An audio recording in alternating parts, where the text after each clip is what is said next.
দেবীপক্ষ, কলমে দুর্গা বেরা। শারদীয়া দেবীপক্ষ ঢাকে কাঠির বোল। স্বর্গলোকে তুমি অভয়া, এখানে যৌন শোরগোল। তোমার জন্য মহালয়া আবাহন, জলে তর্পণ। সাত সকালে মাঝ জলেতে সশব্দে মন্ত্র উচ্চারণ।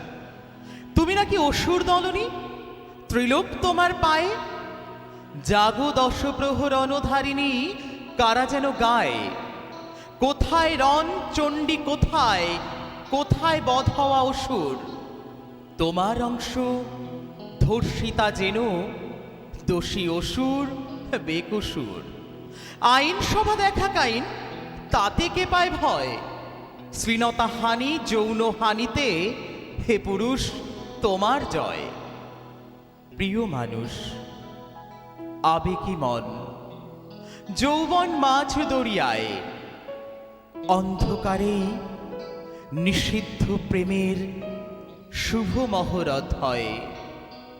হালকা দেহ গাঢ় উপভোগ, যৌন আসক্তি ফাঁদে।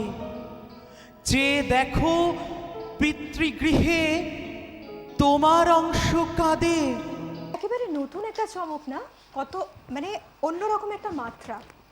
এই জন্যই তো বলে যে সময়ের সাথে সাথে বদলে গেছে কিন্তু অনেক কিছু। পরবর্তী কবিতা রমা চোংদারের কলমে, ওম শান্তি। হে প্রতিমা শিল্পী, তোমার শৈল্পিক সত্তার সূক্ষ্ম অনুভবে আমি মৃন্ময়ী। এক মেটে দো মেটে দিতে দিতে নিরাকার থেকে সাকারের রূপ দিয়েছ আমায়। তোমার চেতনায়, তোমার সাধনায় আমার মণিপুর চক্রের জাগরণ। তোমার একাত্ম তুলির টানে আমার আজ্ঞা চক্রে দিব্য দৃষ্টির বিচ্ছুরণ। তোমার ইরা পিঙ্গলা সুষুম্নার মধ্য দিয়ে বয়ে চলেছি আমি। তুমি আমি, আমি তুমি। হে মৃৎশিল্পী, শ্মশানের ওই চিতার আগুন রং আমার সারা শরীরে মাখিয়ে দাও। আলো, আলো প্রজ্ঞার আলো ছড়াকে এই পৃথিবীতে। মায়ার পর্দা ছিঁড়ে সচিদানন্দে ভেসে যাক অস্থি। ওম শান্তি, ওম শান্তি, ওম শান্তি। অসাধারণ, আর কোনো কথা নয়। ভালো লাগছে না বলুন শুনতে? পরের পেশকশ কি আছে শুনে নেব। কলমে মৃন্ময়ী চৌধুরী। বাগান মানে কয়েকটা ফুল গাছ, নকশা করা দেবদারু গাছ আর ভ্রমরের ভালোবাসা। কিন্তু এইসব বাদেই আজ শোনাবো এক বাগানীয় রূপকথা। ছোট ছোট ঘাস ফুলবর্তী বাগানটাতে এলেই আমার পায়ের নখ থেকে মাথার চুল পর্যন্ত একটা পরম তৃপ্ততা এসে জড়িয়ে ধরে। 2 বছর আগে বড্ড গুছিয়ে বানিয়েছিলাম বাগানটা। বাঙালিদের পরিচিত প্রায় সব রকমের সাদা ফুল মজুদ আছে এখানে। এত ফুলের ভিড়েও কেবল একটি ফুলের অনুপস্থিতি আমার বাগানটাকে আজও অপূর্ণ করে রেখেছে। জুঁই ফুল।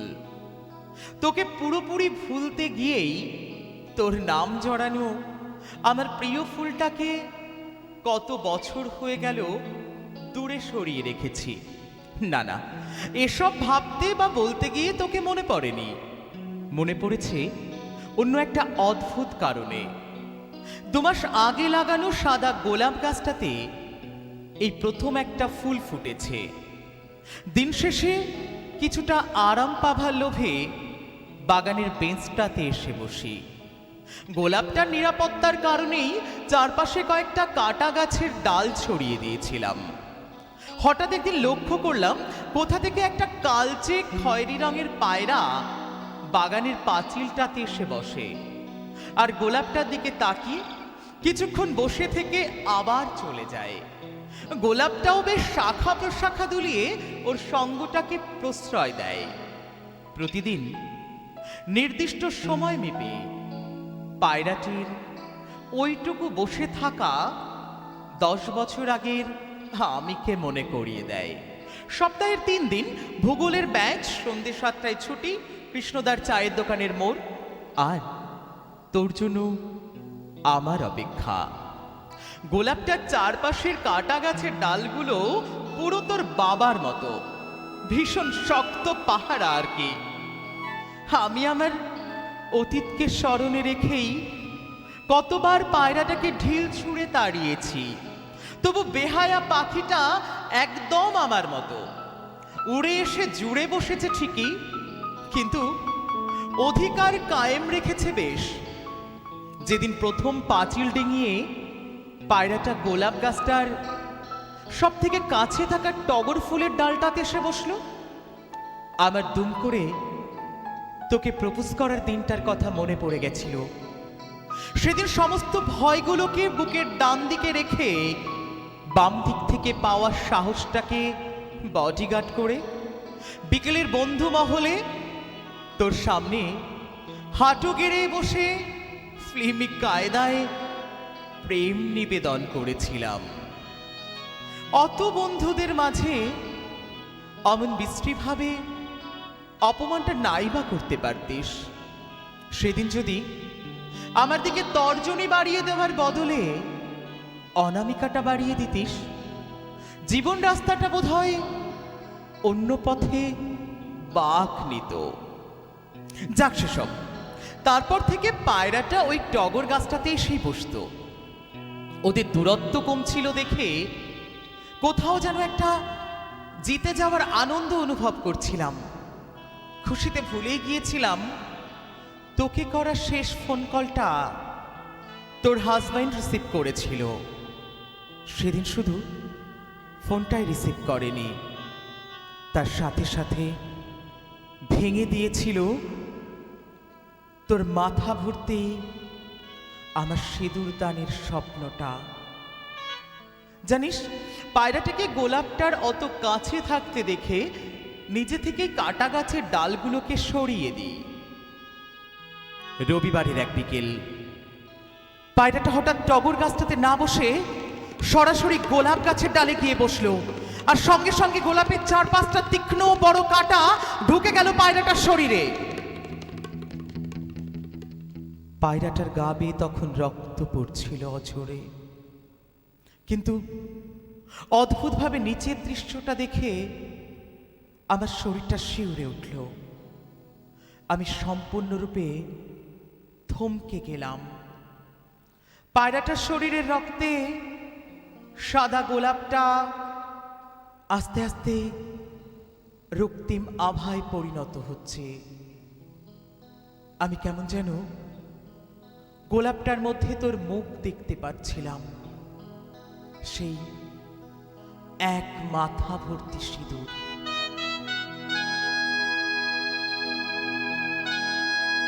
জানিস, পায়রাটাকে অনেকভাবে বাঁচানোর চেষ্টা করেছিলাম। ডাক্তার মেশো বলেছিল একটা কাঁটা ওর হৃৎপিণ্ডে বিঁধে আছে, বাঁচাতে পারিনি শেষ পর্যন্ত।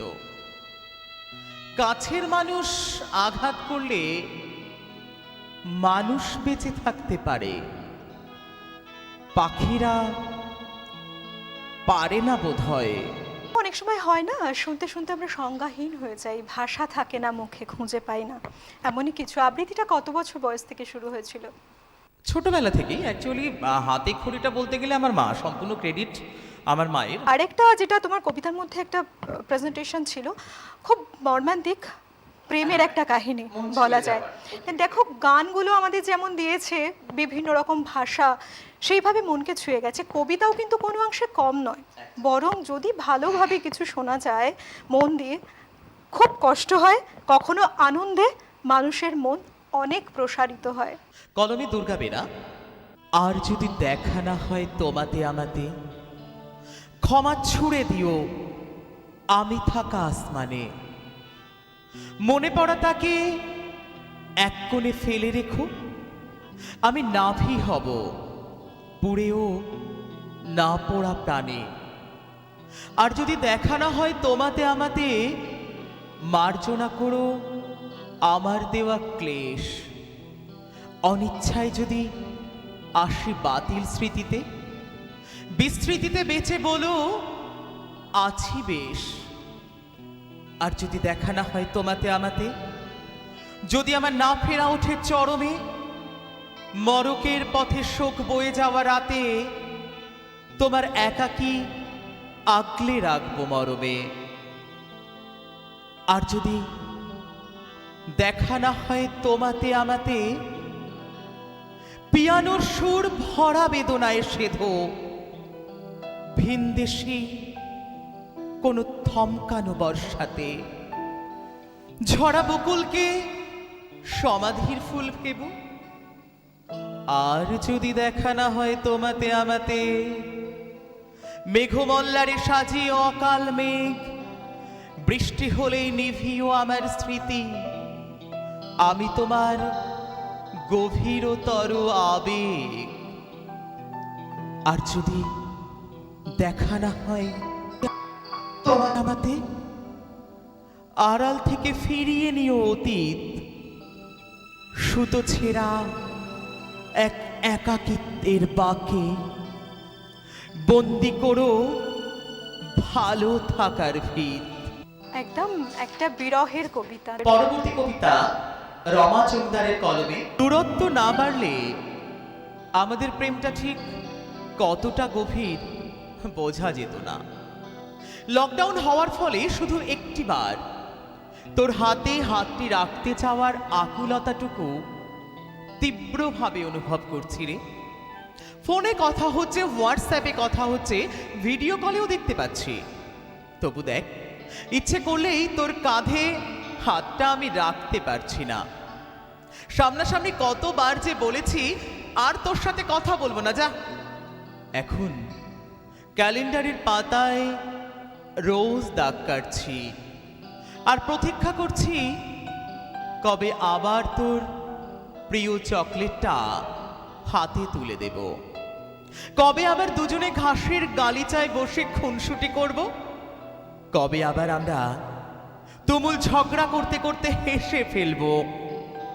জানিস, পৃথিবীর এই অসুস্থতার সময়ে আমি তো মৃত্যুকে নয়, ভালোবাসাকেই খুব কাছে থেকে দেখতে পাচ্ছি। এই মুহূর্তে সকলে যেন ভালোবাসার থেরাপি দিয়ে পৃথিবীকে সুস্থ করতে চাইছে। তাহলে তোকে ছুঁতে চাওয়ায় আমার কি দোষ বল?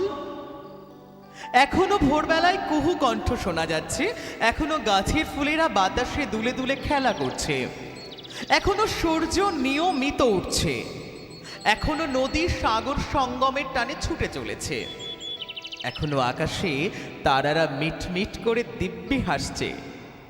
দেখ, মানুষ ছাড়া পৃথিবীতে সকলেই প্রায় ভালো আছে। আসলে কি জানিস, মানুষ প্রকৃতিকে নিয়ে এতদিন খেলেছে, তাই প্রকৃতি মানুষকে নিয়ে খেলে নিউটনের তৃতীয় গতিসূত্রের ব্যাখ্যা দিচ্ছে। এই শোন, এই মুহূর্তে মনে হচ্ছে, ইস, আমি যদি পাখি হতাম তাহলে উড়াল দিয়ে তোর বারান্দার গ্রিলে বসতাম। পরন্ত বেলায় দোলনায় দুলতে দুলতে তুই হয়তো আনমনে গান শুনতিস, আর আমি টুক করে তোকে দেখেই আবার আকাশে ইচ্ছে ডানা মেলে দিতাম। ভেবে দেখ, বহু যুগ আগে যে প্রেম শুধু চিঠির উপর নির্ভরশীল ছিল, সেই প্রেমিক প্রেমিকারা কতখানি ধৈর্যশীল ছিল, তাই না? করোনার কাছে সংযমের শিক্ষা নিয়ে একদিন আরো একটু নিজেকে বাদ দেব ভাবছি। না ফোন, না হোয়াটসঅ্যাপ, না ভিডিও কল। শোন, একদিন তুই আর আমি রোজ একে অপরের উদ্দেশ্যে একটি করে চিঠি লিখে রাখবো। যেদিন দেখা হবে আমাদের, তোর চিঠিটা আমি পড়বো আর আমার চিঠিটা তুই পড়বি। কেমন? এই সুযোগে আমাদের প্রেমটা অক্ষরে অমরত্ব পাবে। কিরে, আমার প্রস্তাবে রাজি তো? এবার আমরা শুনবো দুর্গা বেরার কলমে তোমার অভিমান।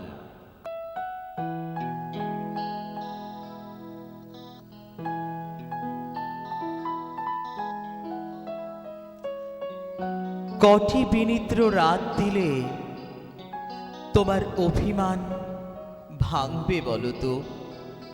তোমার বুঝতে না দেওয়া অবজ্ঞা যে আমিও বুঝতে পারি। তোমার আলিঙ্গনের হালকা স্পর্শে আমি ছিটকে পড়ি, অন্তরের অন্ধ আগুনে তুমি পোড়ো আর আমি ভস্ম হই। কফটা চোখের জল দিলে তোমার অভিমান ভাঙবে বলো তো? আমি তো চাই চৈত্রের মাঠে থই থই করুক শ্রাবণ, নির্জন বনে হাঁটুতে মুখ রাখা দেখে লজ্জায় চোখাচোখি হয়ে দেদৌড় দেদৌড় মারি। কতক্ষণ ওষ্ঠ দিলে ওষ্ঠে তোমার অভিমান ভাঙবে বলো তো? তোমার এক দৃষ্টিতে তাকানোটা আর দেখতে পাই না যে আমি তো তোমার প্রেমে পড়ে মনের গভীরতা মাপি। মন পোড়া আগুনে ঘুম আসে না, সে কি আমারই দোষে? কটা নিঃশব্দ প্রতীক্ষা দিলে তোমার অভিমান ভাঙবে বলো তো? মনেতে অভিমানী তরবারি রেখে আমাকে ছেটে ফেলো না। ওই দিগন্তকে এক ফুয়ে উড়িয়ে দিয়ে ওপারের যত সুখ সব লুটে পুটে তাই দিয়ে তোমার বুকে সহস্র ঢেউ তুলে লুকিয়ে রাখা কান্নাগুলোকে ধুয়ে দেব। কতটা শূন্যতা দিলে তোমার অভিমান ভাঙবে বলো তো? আমার তো ইচ্ছে করে হাত ধরাধরি করে আলপথে ধানের গন্ধ মেখে দিকশূন্য হয়ে তুমি আমি ছোটাছুটি করি গোধূলির সূর্যকে দীপ্ত দেখতে। তুমি কি চাও তোমার কাছে লুট হওয়া আমিটা আগুনের কাছে আদর চেয়ে নিক? কবিতা যারা লেখেন, কবিতা হয়তো তাদের কাছে সব থেকে ভালো বন্ধু হতে পারে, মনের বিভিন্ন ভাবনাগুলো তুলে ধরার একটা মাধ্যম। বেশ ভালো লাগছিল শুনতে। বলুন, কথা না বাড়িয়ে আবার পরে কি রয়েছে শুনে নেব। কলমে মৃন্ময়ী চৌধুরী। প্রিয় ব্ল্যাকমুন, কেমন আছিস আজ আর জানতে চাইব না, কিন্তু কিছু জিজ্ঞাসার জন্য অধিকারের শংসাপত্র প্রয়োজন হয়। বা বলতে পারিস, যে মানুষটার জন্য আমি হাসতাম, যে মানুষটার জন্য আমি গাইতাম, সর্বোপরি যার জন্য আমি বাঁচতাম, তাকে কেমন আছিসের ঘেরা টোপে ফেলে পর করে দিতে চাই না। চিঠিটা আদৌ কোনোদিনও গিয়ে পৌঁছবে কিনা সেটাও আমার জানা নেই। তোকে দেখার প্রথম দিনটা ভাবলে এখনো কেমন যেন 30 বছরের শরীরটা 19 বছরের যুবক হয়ে ওঠে। তুই লেগে থাকার সময়গুলো কি ভীষণ জ্যান্ত, আমাকে আজও বাঁচিয়ে রেখেছে। গ্রামের ছেলে ছিলাম, যাদবপুর ইউনিভার্সিটির প্রেমিসিসে পা দিয়েই আমি কেঁপে উঠেছিলাম। না, ছাত্র হিসেবে যে আমি খুব খারাপ ছিলাম তা নয়, তবে ইংরেজিতে কথা বলায় তেমন সরগর ছিলাম না। চারিদিকের excuse me, do you have any extra pen, এর ভিড়ে একটু সরে বসবে। আওয়াজটা শুনে সেদিন তোকেও বাংলা ভাষার মতো খুব সহজ এবং বড্ড কাছের কেউ মনে হয়েছিল। বন্ধুত্বের সাথে সাথে তুমি থেকে তুইয়ের রূপান্তর সময় নেয়নি বেশি। আমার স্পষ্ট মনে আছে ফার্স্ট ইয়ারের রেজাল্টের দিনটা। ফার্স্ট ক্লাস পেয়েছিলাম, শুভেচ্ছারা আমায় ঘিরে ফেলেছিল। হঠাৎ দেখলাম একটা রজনীগন্ধার স্টিক নিয়ে তুই সামনে দাঁড়ালি। ওটা আমাকে দিয়ে বলেছিলি গোলাপের রক্তিম আভা বড্ড লোকের নজর কাড়ে, আমরা বরং সাদা কালোয় আমাদের সম্পর্ক সাজাবো সবার আড়ালে। সত্যি কথা বলতে সেদিনই আমি প্রথম তোর প্রেমে পড়েছিলাম। জানিস, এই কঠিন স্মৃতিগুলোকে টুকরো টুকরো করে ভেঙে বাঁধিয়ে রেখেছি হৃদয়ের এক একটা স্পন্দনরূপী ফ্রেমে। আচ্ছা, তোর মনে আছে একবার 2 দিন টানা বৃষ্টি হয়েছিল, পরদিন সকালে তুই আমার হস্টেলের সামনে হাজির হয়েছিলি মাটি ভর্তি কাঁচের বয়াম নিয়ে। একদিন তোকে কলেজ ক্যান্টিনের আড্ডায় বলেছিলাম বৃষ্টি থামার পর ভেজা মাটির সোদা গন্ধ আর রাতের নীরবতা আমার খুব প্রিয়। বয়ামের মাটি দেখে আমার রুমমেটরা খুব হেসেছিল, কিন্তু বিশ্বাস কর, আনন্দে আমি সেদিন সারা রাত নির্মল আকাশের শান্ত চাঁদের দিকে তাকিয়ে একজনকে অগণিত ধন্যবাদ জানিয়েছি। আমার সব ছেলে মানুষের কাজকর্মগুলো তোর কাছে কি পরম আদরে প্রশ্রয় পেত। তুই হারিয়ে যাবার পর ওই কাঁচের বয়ামের মাটিতে আমি একটি শিউলি গাছ লাগিয়েছি। তুই বলতিস বাইরের চকমকির চেয়ে ভেতরের স্নিগ্ধতা অনেক বেশি টেকসই। শিউলি ফুলও তেমন রংবাহারি নয়, কিন্তু ওর অন্তস্থ সুগন্ধ আমাকে সবসময় তোর উপস্থিতি অনুভব করায়।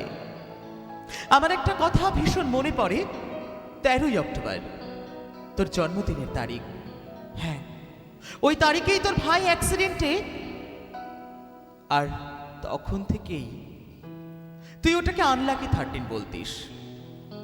ওই দিনটা এলেই তুই যেন কেমন গুটিয়ে যেতিস, ঘরেই থাকতে ভালোবাসতিস একা। আমার ভালো লাগতো না, তাই তো সেবার নয়নিকাকে দিয়ে প্ল্যান করে বোলপুর নিয়ে এসেছিলাম তোকে। দুপুরে চিনি কম লবণ বেশি পায়েস করেছিলাম। তারপর বিকেলে মেঠো পথের বাঁকে যে বসার বেদিটা ছিল, ঘন্টার পর ঘন্টা দুজন দুজনের পিঠে পিঠ ঠেকিয়ে সবুজ সংসারের স্বপ্ন দেখেছিলাম। হয়তো ঝুপ করে সন্ধ্যা নেমে আমাদেরকে ঘিরে ফেলেছিল। আকাশে ছিল বাঁকা এক ফালি চাঁদ, কয়েকটা মিটিমিটি তারা চোখে নতুন স্বপ্ন আঁকছিল আপন মনে। কথাটা সেদিন চুপ ছিল। 5 স্টার হোটেলের মোহ সেলফির ঝলকানির চেয়ে অনেক দূরে ওই দিনটা নিজের কাছে বড় একটা প্রাপ্তি ছিল। আমি সত্যি আজও বুঝিনি তুই নিজেকে কেন লুকিয়ে নিলি। কি ভুল ছিল আমার? ভুল নাকি পাপ? নিজের কাছে প্রশ্ন করেছি বারবার, উত্তর মেলেনি। আমি জানি না আবার কখনো ফিরে পাবো কিনা, জানি না তোর কবিতায় নতুন অক্ষর লেখা হবে কিনা, আবির রাঙা দুপুরের আভা তোর গালে ফুটে উঠবে কিনা। নয়নিকার থেকে শেষ খবরে জেনেছিলাম নিজেকে তুই ঘরবন্দি করেছিস, তবে ঠিকানার কোনো উল্লেখ ছিল না তোর চিঠিতে। জানিস, জামরুল রাঙা বিকেলগুলো আর আসে না চিলে কোঠায়। ডাকনামগুলোয় বড্ড মন খারাপ জমেছে। আজকাল ঝুল বারান্দার কার্নিশে দুটো কপত কপতি এসে বসে, আমি তাড়িয়ে দিই, কারণ ওদের দেখলে আমার হিংসে হয়। হিংসে। ভালোবাসা আর বিশ্বাসের একই সরল রেখায় বাস। তোকে তো আমি কথা দিয়েছিলাম যে কোনো পরিস্থিতিতে তোকে সামলে নেব। তুই একবার ভরসার সুতো হয়ে দেখতিস, আমি ঠিক ভালোবাসা বুনে দিতাম। তবে কেন বিশ্বাস করতে পারলি না আমায়? সত্যি বলতো, ভালোবেসেছিলি আমায়? ইতি তোর সানরে।